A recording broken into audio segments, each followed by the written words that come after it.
صار لي سنة ونصف تقريبا على هذا الحال بوسائل متواضعة جدا، حتى أحيانا بزعانف ممزقة، بنظارة بسيطة، ببدلة بدلة غطس فري دايفنج، بقوم بعملية التصوير، واللي كمان يعني نتج عنها إنجازات جيدة كثير.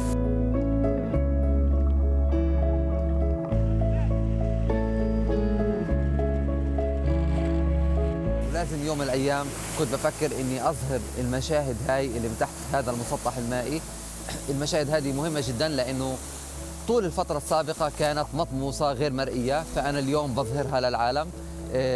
كانت لها وقعها على الجمهور المحلي، لأنه الناس هان في قطاع غزة يعني بتحكي عن 2 مليون نسمة، أكثر من 99% منهم ما بيعرفوا شيء عن التركيب الداخلي لهذا المسطح المائي.